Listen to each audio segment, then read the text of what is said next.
Hey there, my people. I am submitting for your viewing pleasure a favorite and pretty good Twilight Zone episode titled What You Need. In this episode, a sweet old peddler travels around selling people seemingly random items, claiming they are exactly what that person needs in the moment.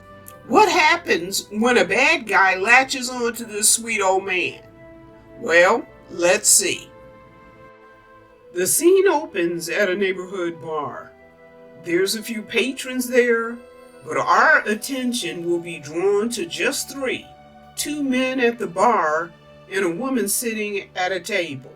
And of course, Pedot, the mild-mannered old peddler. Rod Serling points our attention to the man at the end of the bar, Fred Renard. Rod describes him as a man who carries on his shoulder a chip the size of the national debt. Rod says that he's a sour man, a friendless man, a lonely man, a grasping man, a compulsive, nervous man. Rod says this is a man who has lived 36 undistinguished, meaningless, pointless, failure-laden years, and who at the moment looks for an escape, any way, anything, anybody, to get out of the rut. Wow, peeps, that's some kind of description. But I like it, not because it's dogging this guy out, which does dog him out, but it's Rod's way of setting up the scenario without having to take a lot of time to show us stuff about this guy, whereby we would get to this end result that Rod's laid out, but rather Rod's opening monologue tells us everything we need to know about this dude. And it's already shaped how we see this guy, right? Okay, let's continue. Pedot the peddler opens his case and steps over to the woman in the booth. "Something for you, miss?" he asks. Looking down at his wares, she says, "Yes, I need some matches." You don't need matches, miss. I think I know what it is you need. Cleaning fluid. "It's very good cleaning fluid," he says, "guaranteed to remove spots of any and all kinds." She's smiling indulgently at him. You know how you do with old folks. It's what you need. And he says this so seriously. Look, he got me believing him. And Sister Girl does too, because she takes the bottle. Then Pedot the peddler turns, and spotting the young man at the bar, he approaches him. Pedot takes a seat, holding his box of items in his lap. "What you got there, Pops?" the guy asks. "Many things," Pedot says. "Many odds and ends, things you need." The guy looks over the item and asks, "What do you think I need, Pops?" "Oh, shoelaces, matches," Pedot says. And the guy picks up his drink and says in a sad type of voice, "What I need you haven't got." Then the bartender goads him. "Go on, Lefty, tell him what you need." And Pedot asks Lefty, "What do you need?" "A new left arm," Lefty says. The bartender adds that Lefty was quite the pitcher in his time, pitching a couple of years for the Cubs. Then his arm went sour, the bartender says. Pedot asks Lefty, "What do you do now?" And the bartender says he comes in here 7 nights a week. Pedot looks at Lefty hard and says, "I think I know what it is you need." Bus ticket to Scranton, Pennsylvania. Now what's in Scranton, Pennsylvania, old man? And there's that shrug of his and that sly smile. "One never knows," Pedot tells him, and then Pedot gets up and walks away. A few minutes later, the phone in the phone booth rings, and someone tells Lefty it's for him. Lefty gets up and takes the call. All of a sudden, he's all smiles and grins. Pedot is watching with a slight smile on his face. Lefty finishes his call, And the bartender asks, "What's up?" And Lefty says, "It's crazy." He says an old manager of his has been looking for him for 3 weeks about a coaching job, minor league club in Scranton. And then he stops and looks at the bus ticket that's still in his hand. "He wants me to take a bus there," Lefty says. "How about that?" Then he turns to Pedoff and asks, "How'd you know, Pops?" And Pedoff shrugs and says, "Coincidence, maybe, or just good fortune. Why question it? It's there for you. Just take it." Lefty takes his seat at the bar, then looks at a stain on his jacket and says, "I wish I could get that out. I want to look halfway decent when I meet the general manager, and it's the only coat I've got." As this little scene is playing out, Pedot gets the feeling he's being watched. He turns and looks and sees that Renard is staring right at him. Quickly, Pedot turns away. The scene continues with the woman with the stain remover that Pedot had given her earlier approaching Lefty. She says she couldn't help but overhear the conversation, and she tells him, "Why don't you try this? It's supposed to be very good for that sort of thing." Oh, I don't want to bother you, miss. Oh, no. Let me try. All right. Well, Lefty is giving her a sweet little look, and Pedot is smiling at them both. Then he gets that feeling again. You know what, people? Okay, oh man, you need to book yourself on up out of this joint, because Renard is giving you what my mama turned back in the day as an up-to-no-good look. Dude, he's not thinking kind thoughts towards you at all. Whatever is on his mind isn't good for anybody, most of all for Mr. Pedot. Now, when this dries, you won't even know you had a spot there. Thank you, miss. That's all right. Lefty says to her, "I was lucky you was around." She says, "Not really lucky. The old gentleman over there," and then they both turn to look, but Pedot is gone, and the front door is swinging closed. So Pedot has set up shop on the street, and look at who's walking up. I just knew this dude was going to be a problem. The way he kept staring at Pedot. You know what, peeps? I'm not trying to espouse like wilding out, but old brother man Pedot needs to have a 45 in that suitcase. And I'm just saying, because you know what? We old people. He a gray-haired old man. I'm a gray-haired old woman. I can't have somebody 36 years old trying to push me around, and I'm not espousing wilding out. I'm just saying, now don't think I won't reach back 4 decades to some old school Tang Sudo. Look, peeps, Mr. O taught a sister. It's still in there. I'm just saying, I'll reach down for that if I got to. But getting back to this old dude, old man Pedot. See, I just knew this dude was going to be a problem. Why he out on the street following this dude, following this old man? Because, like my mama said, he up to no good. And his being up to no good is just not going to be no good for Pedot at all.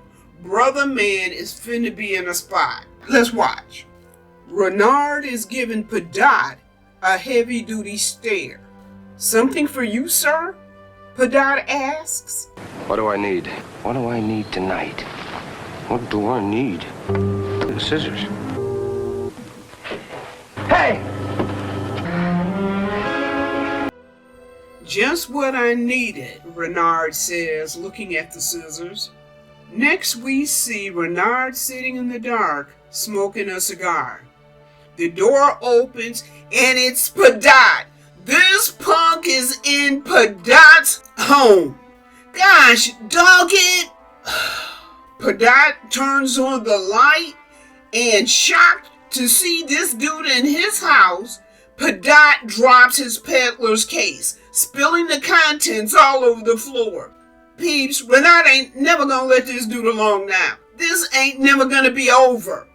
Renard's got a kung fu grip around Pedot's ankle, and he is never going to let this old man go. He gonna use him and use him and use him up.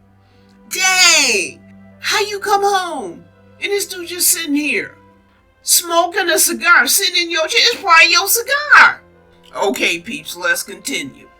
So Pedot's picking his stuff up off the floor while telling Renard, I've already given you everything you needed. Why do you come around here bothering me? Because of the nice pair of scissors I got from you tonight.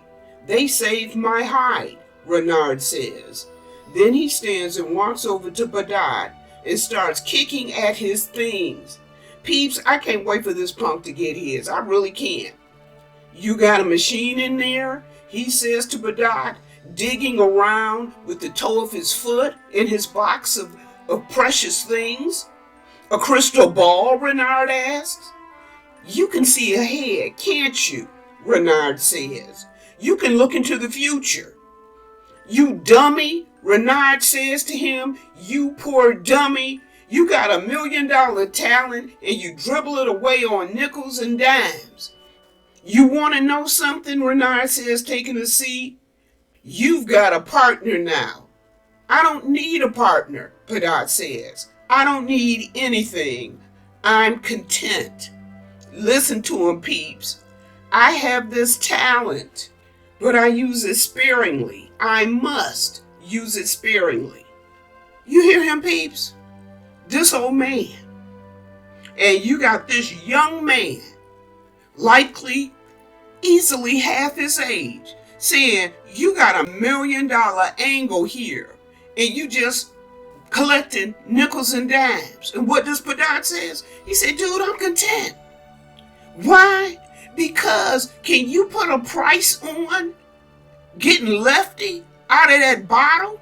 Y'all remember the bartender saying he in his 7 days a week? Well, it's only 7 days out of a week. He's drinking because he's sad because of his lost life and his lost dreams. But then Pedot shows up in his life and gives him a bus ticket that this dude don't even know he's gonna need until what? 15 minutes later. And he gives the chick some cleaner fluid that she doesn't know there's gonna be a need for that for 20 or so minutes. But then all the stars align. And that guy, he gets a chance at that dream back. And what does the chick get? Oh, come on, y'all. Y'all saw that soft look he was giving that chick? That man, he had already toppled over for her, giving her a soft look, talking to her so softly and gently. And she kind of looking at him and having a soft smile towards him. Come on, you saw two people falling in love. That guy needed a dream back. And that chick, she needed not to be lonely. And in that moment, that old man helped them to find each other and themselves. That's why he said he content. But then also, he said, that's why I gotta use this thing sparingly. He already determined, people, that he's not gonna take advantage. You got a talent, you got a gift out there, and by all means, use your talent and use your gift. But peeps, don't let somebody corrupt your talent and corrupt your gift because they're saying you dreaming too small. And they want to make $1 million off of your dream. Come on, be wise, people. And be covetous of your giftings and your talents. You be covetous. There's nothing wrong with that. Because you want to know what covetous is being protective of your talents, being protective of your dreams. And, what's that old adage? Don't cast your pearls among the swine. That's all that's saying is just be protective. That's what Pedot's doing. He's being protective because he knows how precious this gift is, but by the same token, he also knows how powerful it is. And peeps, you just can't put your powerful giftings, your powerful talents, your powerful dreams into somebody else's hands carelessly. Okay, all right, my people. I had to go run down the road for at least 2 minutes. Renard tells Pedot that he has cheap taste, but not your partner, he says, speaking of himself. Your partner don't satisfy so easy. Pedot moves closer to Renard and asks, what satisfies him? What satisfies him, Renard says? What satisfies him comes long and low and drives on 4 wheels. It drapes nice and smooth around the shoulders. It fits easy, coming from expensive shops uptown. Luxury, Papa, Renard says. Now come on, concentrate, go into a trance or whatever you do. Tell me what I need to know for tomorrow. What's for the next day? What's for Wednesday? See, peeps? He's got a kung fu grip on that poor old man. And guess what? The old man knows it. Look at his face. Come on, old man, Renard yells. Concentrate. What do I need? Reaching into his coat, Pedot pulls out a fountain pen and hands it out towards Renard. Renard takes it. What? A pen, he says? What is this, a gag or something? He says, twisting it apart. And when he does, a drop of ink falls onto the table. A leaky pen, Renard says? I'm supposed to need a leaky pen? A pen that drips all? And then he stops. Pen that drips all over the... Hey, this is wild. This is really wild. Look, it dropped right alongside of a horse's name. Staunch soldier runs in the first race tomorrow. You're all right. That's what I needed, all right. A leaky fountain pen. See you later. Poor old guy. He looks like he could bust out crying any minute. His gift was never meant to be used like this, and there's no joy in it for him. We next see Renard at his apartment. Bills are on the bed from his winnings at the racetrack. He won $240, which today's equivalent would be $2,500. So yeah, I get his excitement. He says it could have been $1 million or $2 million. He gets a copy of the newspaper that has the next day's races in it. He has it opened on the floor to the page that has the horse races on it. This doesn't have to stop at races, he's saying to himself. Football games, baseball games, basketball, and he kneels down, holding up the pen over the page. But nothing happens. Renard stands, holding the pen over the paper, but still nothing. In anger, he throws the pen against the wall and grabs his jacket, muttering threats against Pedot under his breath.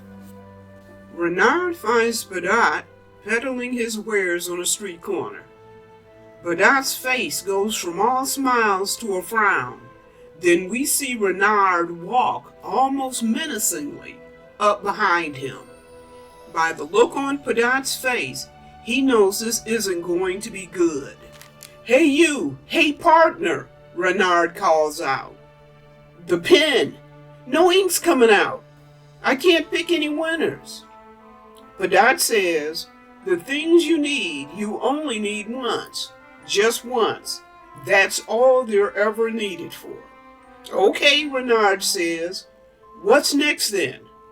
Nothing is next, Pedot says. I'd rather not sell you anything more. Is that a fact? Renard says in a scary tone. Then he shoves the old man and says, I want to tell you something about me. I was born under a lousy zodiac or something. I've been getting the dirty end of the stick ever since I was 4 years old. I feel sorry for you. I really do.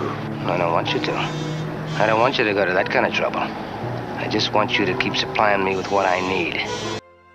And Renard says he doesn't care what it is. Scissors to save my lousy hide, or leaky fountain pens so I can pick winners. But whatever it is, I want it to keep coming. I don't want it to stop, he says. That's a pity, Pedot says, because it must stop now. Why? Renard asks. Why does it have to stop? Because the things you need most, I can't supply. Serenity, peace of mind, humor, the ability to laugh at oneself. Those are the things you need most, but it's beyond my power to give them to you. You know what Pedot is saying, peeps? There's no magic wand in my case here. Or pixie dust I can blow in your face to make you a decent human being. That's what he's telling Brother Man. To make you hopeful and joyful and at peace. Okay, say your life's been in a dumpster from the age of 4. But Brother Man, you 36 years old. You're tall and strong enough to climb out of that dumpster. 100,000 kids whose life turned into a mess at 4 years old turned that very mess into a masterpiece. And they're living grand, fulfilling lives and contributing to society, their community, their family, their environment. They are contributing human beings. Pedot's telling him, you don't need a one-time thing from my case. Or a one use it then done. In reality, Pedot's telling this dude he needs a mind change and a heart change, and he can't do that for him. He has to dig down and dig deep and do it himself. By the look at the daggers, Renard is staring at Pedot. Renard's not happy. He puts hands on Pedot and gets all up in his face, saying, now look deep. Look deep and tell me what's for tomorrow. You can see ahead, I know you can. Look deep, he yells at this little old man's face.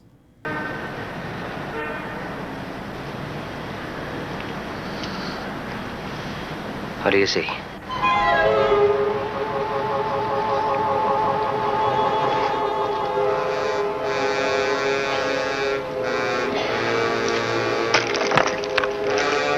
Renard is randomly touching things, looking at Pedot for any reaction. He touches a box, and Pedot says, please, please don't. Renard yanks the box away and opens it.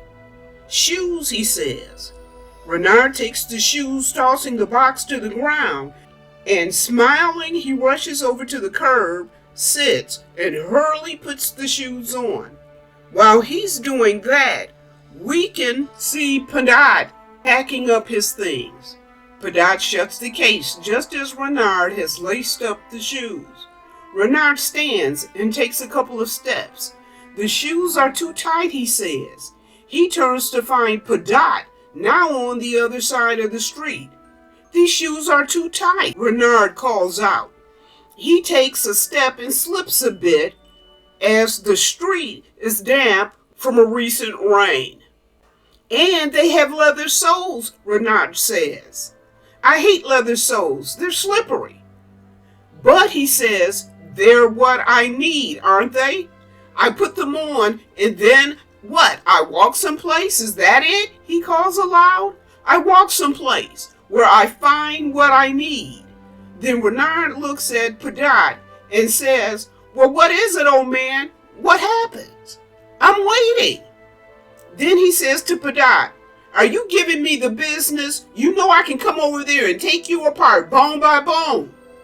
Pedot backs slowly away while Renard takes a step forward.